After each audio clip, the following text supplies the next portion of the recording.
to my recollection, has never been here in Holland before to perform live. It's a band that's been around for quite some time, made a lot of albums, has a very good reputation, also live, and yet they've never came to Holland. How come? Of course you have no clue what band I'm talking about. Well, look and you'll see. Because finally I am wearing the t-shirt of the band I'm going to review. Hooray for that! Yes, it is indeed Glasshammer. I've been interested in Glasshammer for a few years and enjoyed their music quite a lot. The last album that I heard from them was a couple of years back, was called The Inconsolable Secret in 2005, and after that I kind of lost them. But recently reconnected with them as they released a brand new album. Here it is. The album is called If. I hope our dear camera woman can get the shot right. Well, it's all done live in the studio. Oh no, it's in the living room. But it's called If. It's a very short title, but it's definitely not a short album. It has about 6 songs, but the longest one is 24 minutes, so you'll have enough to enjoy. And as the band himself announced for this album, epic music, epic classic prog. Before I continue my review of the album, there's something I really need to get off my chest. Because there is one thing about Glasshammer that's been, well, under my skin for a long time. And maybe you've noticed it, maybe you agree with me, maybe you don't agree with me. That's fine with me, but I just gotta say it. What is it with the Yes influences? I've always said Glasshammer is Yes, but moving on. Because if you look at the band Yes, none of the new material they make is really played a lot, is really big, but the old material they play over and over again. But Glasshammer has a similar sound structure, a similar feel to the music, at least that's how I experience it, as Yes. However, with each album they keep on growing, they keep on moving forward, and the new material is just as good as the material they played before. So there is a difference and there is a similarity. Now, the similarity between Glasshammer and Yes is enhanced with the new singer on this album, John Davison. And I was interested to know what his background was. I looked him up on the internet, but I couldn't find much about him. I found an interview with him on the Glasshammer website, and for some reason I shouldn't be surprised about it, but he mentioned Yes as his favorite band, as one of the bands that inspired him the most, and he even has been singing in a Yes tribute band. Now, why am I telling you this? Just listen to the first song of the album. And what does dwell within me? And how does my song come to be? Am I the final meaning? A cosmos self-contained in infinite creation? Is there a small infinity? A microcosmic universe that sings out to the next?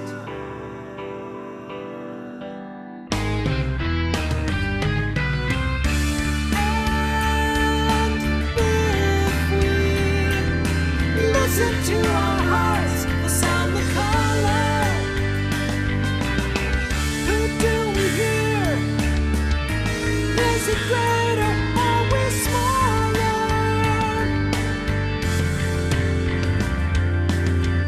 Okay, well, we've established that Yes is a definite influence in Glasshammer, and that the singer does not only share his first name with the singer of Yes, but also his voice. Now, if we can move past that, I'm not a big Yes fan. I definitely like this album. over the years, Glass Hammer has created their own style in music, and they keep on developing it. And something very important to the music, of course, are the keyboards. In all kinds of forms, they are in the album. They're big, they're massive, they're awesome. I love it. That's one of the reasons why this album is so good to listen to. I noticed when I saw the lineup that it's a little simpler, more basic this time. It's just Steve Babb and Fred Chendal, of course, who are the heart of Glass Hammer. They have the singer John Davison, and they have a guitar player, and I have to look in this one for this. His name is Alan Chico, and they have a drummer, Randall Williams, and that's it, you know, just those guys. While on other albums they often had a lot more singers, sometimes 2, sometimes even 4, so they're going a little more basic. Well, in this case I say it works out perfectly because the album is beautiful. The band is working closely together. I love the bass line in it very much, it's very good. Well, I did mention the keyboards, of course. The vocalists, sorry I have to say it, apart from the lookalike of John Anderson, I think he's doing a very good job, and I hope this could be a start of something very good for him, and that we can hear a lot more from this guy in the future. Now, I mentioned the keyboards, I'm going to mention them again, because I have a good example of a song in which they are present, and well, I have another reason for wanting you to let you listen to that part, because I also love the title of the song. It's called Behold the Ziddle.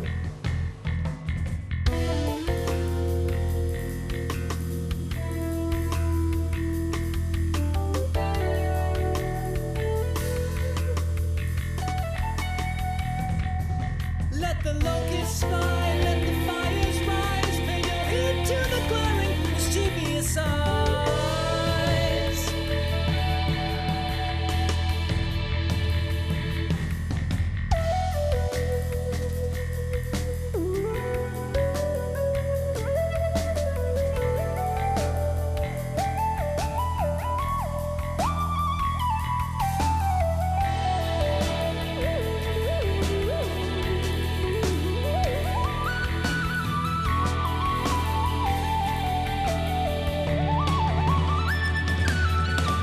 Silently calling.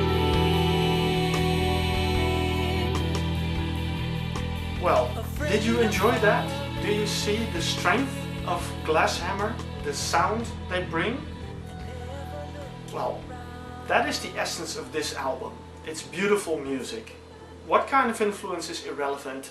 It's just that music should touch you. Well, definitely this music has touched me, and well, I want more. I definitely want more. You want more? I'll play you a little bit of another song which has the same beautiful keyboards and synthesizers in it as well. It's the 4th track of the album, At Last We Are. Enjoy this one.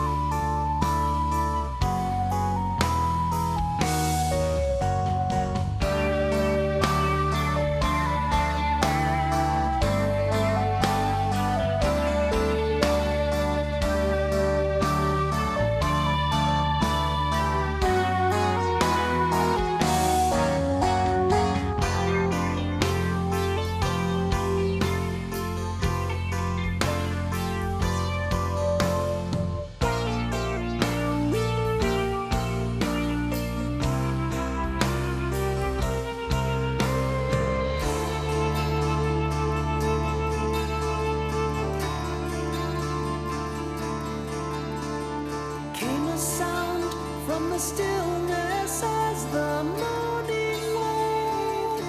Sweetly he sang, yet urgent. Well, I hope you enjoyed a few samples of the beautiful Glass Hammer album, If. As I said, I like this album very much. Of course, I love keyboards, synthesizers, and the bigger the better. Well, if you like that too with Glass Hammer, you can't go wrong. They say a picture says more than 1,000 words. This is a video review. We're having pictures, and still I'm gonna play you some more music because for me it's the best way to give you an idea of what you can expect. I hope you enjoyed it. Well, as I said, the last track is an epic one, 24 minutes. I'm gonna play you a little piece of it, you know, an appetizer. I hope that what you heard and what I told made you interested in this album. Definitely worth buying, absolutely. So enjoy If the Sun, and I hope to see you at another review somewhere on liveprog.com. Goodbye.